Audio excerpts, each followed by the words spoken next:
During today's news conference, we did hear from the city manager, who repeatedly called the shooting regrettable. News 8's Whitney Burney spoke with Mark Washington following that meeting and joins us now live with his message to the city as the investigation continues. Whitney.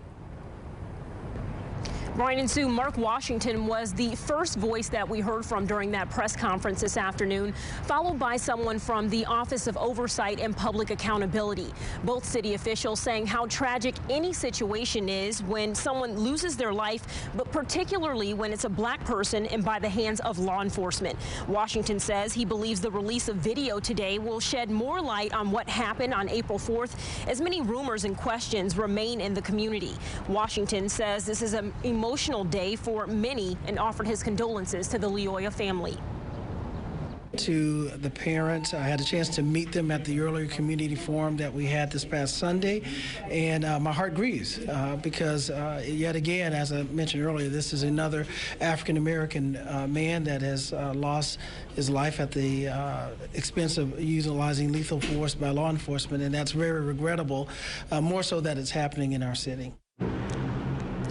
Now, Mayor Bliss was also here at the press conference this afternoon, but she did not speak alongside the city manager or police chief Eric Winstrom. She did release a statement saying, in part, "I am very disturbed by this horrible tragedy and the events depicted on the videos, and I am saddened that the Lyoya family is mourning the loss of a loved one." She went on to ask the community for patience as Michigan State Police continue their investigation, saying there's more police work to be done. Live here in Grand Rapids, Whitney Burney, News 8.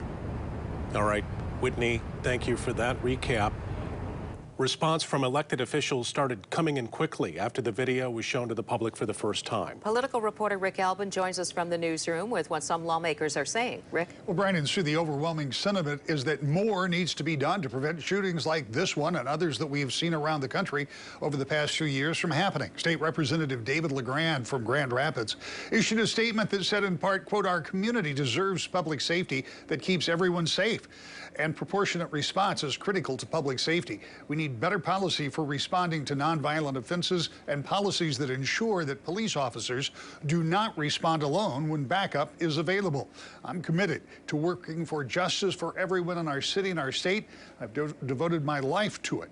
I'll keep working as long as I have strength and opportunity to make sure we build a just and safe community where further tragedies like the killing of Patrick Lyoya do not happen." State Representative Rachel Hood, also from Grand Rapids, in a statement said in part, "No parent should have to bury their child after a simple traffic stop. I offer my deepest condolences and continued action on responsible reforms to the family of Patrick Lyoya as they grieve the loss of their son. Additionally, I stand in sorrow with our community as we mourn the loss of life and construct our path forward following this tragedy. I pray for our city leaders as they navigate and discern the next right thing to do in response." And State Senator Winnie Brinks added, quote, "I'm outraged and heartbroken by the death of Patrick Lyoya, who was fatally shot by police last week. I extend my deepest condolences to his family as they grapple with this tragic loss and join our community in mourning him. Our community is rightfully demanding an accurate and full investigation. I urge all involved to proceed with transparency and with sensitivity to the urgency and pain our community is feeling.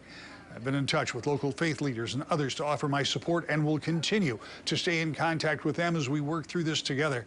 Finally, we must work toward effective public safety that serves everyone in our communities so tragedies like these do not continue to happen."